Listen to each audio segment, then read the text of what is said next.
Hello, I'm Natasha Mezza, and I'm here with our new principal, Dr. Sweeney. First off, I would like to congratulate you on your new job here at OHS as principal. Personally, I think that you're doing a great job, and I'm excited to see what else you accomplish your time here at OHS. Thank you. Thanks for having me here. Anytime. Since this is our first installment of What's Up, Doc, I'd like to take a minute to go over what the show will entail. The goal of this segment is to inform the community about changes within our school and to bring up any concerns that the student body would like addressed. With that said, our first order of business will be addressing some student concerns that have been brought to our attention. So I know that there's been a lot of confusion regarding the community service requirement for graduation that was put into place when I was a freshman. There's been some confusion about whether or not we still need to get the 24 hours to graduate. Could you elaborate more on the changes? Sure. We've been working on it as a committee for the last month or so, talking about how it was perceived as a requirement. We have decided to change that to make it a recommendation, and it's not to belittle the importance of our community service because it is something that is important for students to learn. But what we've done is created a new form, Oswego High School Community Service, and it has all of the information that you'll need. The 24-hour recommendation is still there, and we would also like to recognize the students who were able to meet or surpass the 100 hours, which was talked about when you all were freshmen. If you have been able to acquire the 100 hours, you'll be recognized in the commencement program, you'll have a seal on your diploma, and you'll also be given a purple cord to symbolize that accomplishment to wear at graduation. If you have the 24 hours of community service, you'll have a seal on your diploma and then also the symbol of recognition by your name in the commencement program. Forms are available in the counseling office and also on their webpage, and then once they're completed, continue to turn them into the main office. Nice. That helped a lot, and I really like the idea of getting the cord for completing 100 or more hours. I think that's an impressive accomplishment. Yes, it is, and it's nice to get recognized for doing all that work out of the classroom. Another thing that I'd like to address is something that seems to keep coming up in the student body as a concern. That would be student parking. Yes. Yes, I understand that last year we were given an extra row in the Liberty Street parking lot, but some students are still under the impression that that's not enough for us. Is there any room to spare, or like any discussion on that? Sure. It's a discussion that I have frequently with students because they are concerned about parking. So I thought it might be helpful to go through some of the considerations we make when determining how much student parking to offer. First, I think it's important to realize that student parking on campus is a privilege.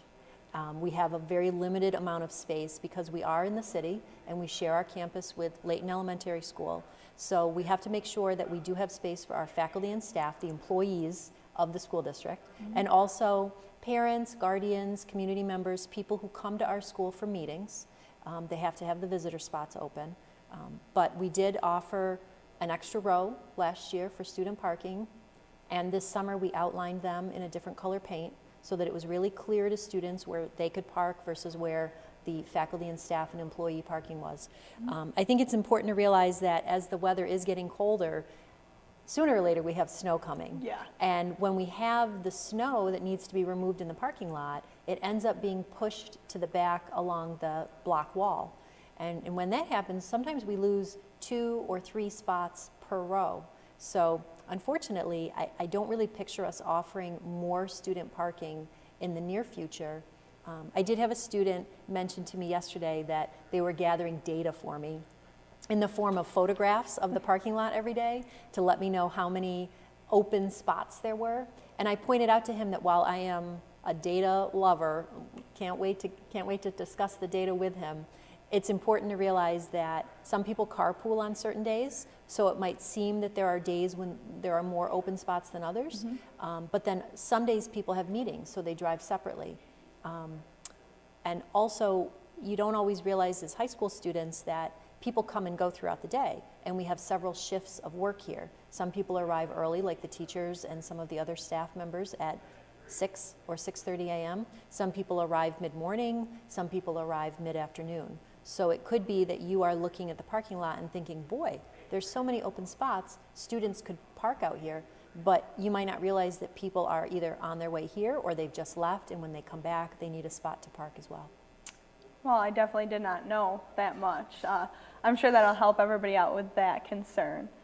I also really like how you guys distinguish between student parking and teacher parking. I know there was people trying to count them out, and there are some half rows and all that. So I know that there was some confusion there, but I think that the different colored parking spot lines definitely helped out. Good, I'm glad. The last student concern that I'd like to address is the new bus policy that's been put into place. Can you explain the reasoning behind having the students stay on the bus until 7:10? Yes, there's always a problem and a concern about supervision first thing in the morning. There were students who were coming to our building as early as 6:45, and our building doesn't open until 7 a.m. So then, even at 7, there's 20 or 25 minutes before there are adults in the building to really supervise students. So we were worried that anything could happen during that time. The elementary schools and the middle school do keep students on their bus until right before they go to first period. We understand and recognize that high school students have sometimes athletic equipment, band instruments, they're going to go work with a teacher. So we thought a fair compromise was 7:10. So if your bus arrives here before 7:10, you are asked to stay on the bus. If you have something that you need to attend, you can talk to your bus driver and head on into the building to make sure that you get to your requirement with enough time to spare. But you also have to realize that as our weather is changing, fewer buses will get here that early. They'll start getting here a little bit later because of the weather. Nice, thank you. You're welcome. Well, speaking of colder weather, as December quickly approaches us, it is my understanding that the Electronics Committee will be meeting again to discuss our pilot policy. Yes. I wanted to make sure that the students understood that we will reconvene. We're meeting on Wednesday, December 2nd, and I just wanted to share the student reps on the electronics policy. We have Kira O'Gorman, Ayla Bush, Claire Donovan, Kelly Skinner, and Mariah Metcalf. If students have suggestions, questions, ideas, concerns about our new electronics policy that we've been piloting this semester, please share them with your student reps, and they'll be able to bring them to our committee meeting. Thank you. You're welcome. If you haven't heard yet, Dr. Sweeney is on Twitter. You can follow her at @Bucks_principal for more information about school events and other school-related events. I think that using Twitter is a great way to reach out to the student body, considering that we all spend quite some time on it. And I know when we first discussed that you made a Twitter, you had some questions, maybe a little confusion as to how to use it. Have things gotten any better for you? Well, I know what I'm doing a little bit. I'm up to about 50 followers. You know, at the beginning, they were mostly my family members, including my 11-year-old son, because he knew how to tweet before I did. But I've been figuring out how to add photos, and Mr. Bach showed me how to add a video the other day, so that was nice. I retweeted things. I have hearted, if that's the proper terminology, liked things on Twitter. And I think it's coming along nicely. I would hope more parents and more students, as they know that I'm on Twitter, would follow me. And I'm also always happy to publicize club activities and student events that are coming up. I gave a little shout out the other day to the McDonald's fundraiser that the sophomore class was having. Yeah. So I'm tweeting. Any hashtags yet? No hashtags yet. Yeah. I don't know what they actually mean, so I don't know if a hashtag is school appropriate. I wouldn't want to hashtag well, it depends out on what something. you hashtag. Yes. Yes. That's dangerous. I'm not ready for that part of it yet. I'll teach you about that later on. Thanks. Our last order of business today will be about the report cards that are being sent home in the mail. Yes. We are actually sending home a parent and student survey for our ninth graders and their parents to complete. That'll be coming home in report cards this week. Please take the time. It's short, but it's valuable feedback, as we are really striving to make the high school a better place for all of our students, and we're really curious as to how the ninth graders feel now that we're 10 weeks into their first year at OHS. One of the other things that we're considering, and there'll be more information coming home because we are at the end of the first quarter, our concern is always that academics are first. My priority is to see that students are graduating on time with their group. And so if you are in the unfortunate position to not be successful in 2 or more of your core content classes, we would ask that you use your study hall time, if you have a study hall, appropriately. And we're trying to get more computers in the study halls, and you might be limited in terms of if you like to sign out to go to non-academic places during your study hall time, we would ask you to complete your work first. Thank you. You're welcome. Well, unfortunately, that's all the time that we have today. I'd like to take this moment to thank Dr. Sweeney for taking the time to discuss these important concerns and changes regarding our school. You're welcome. If you have any concerns or questions that you'd like brought up in next month's show, you can email me at nmezza@oswego.org or Dr. Sweeney at hsweeney@oswego.org. We'll see you next month on What's Up, Doc? The November habit for highly effective teens is begin with the end in mind. In simpler terms, this means that you should plan ahead and always be thinking of your goals. Being proactive is never a bad thing, and you should always approach every task with a clear direction in mind. This is how some students interpret the habit.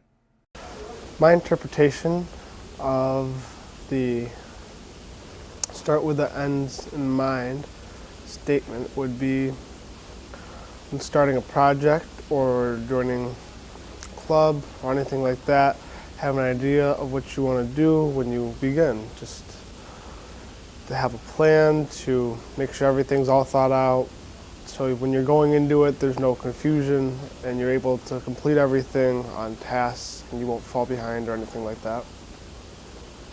Beginning with the end in mind is setting a goal and knowing what you have to do to reach that goal. And if you don't set a goal, then how are you going to know how to get to that goal? My interpretation of the habit, begin with the end of mind, would be, set a goal for yourself. And, by setting a goal for yourself, you're able to, make a plan that will help you achieve that goal. And, like not procrastinating, all that stuff. It gives you some incentive to move towards that goal, with the vision of what you will accomplish in the end in your mind. It's, drives you more to attain that goal. My interpretation of the word ending with mind is every day I walk into high school, I know what my goal is from when I graduate. I know that the classes I pick and the things that I want to succeed in are those classes that I'm going to take, and I know the teachers here can help me with that. In December, we'll announce a new habit for the month, as well as the student who exemplifies November's habit the best. Thanks for tuning in. I'm Tanner Wengjen.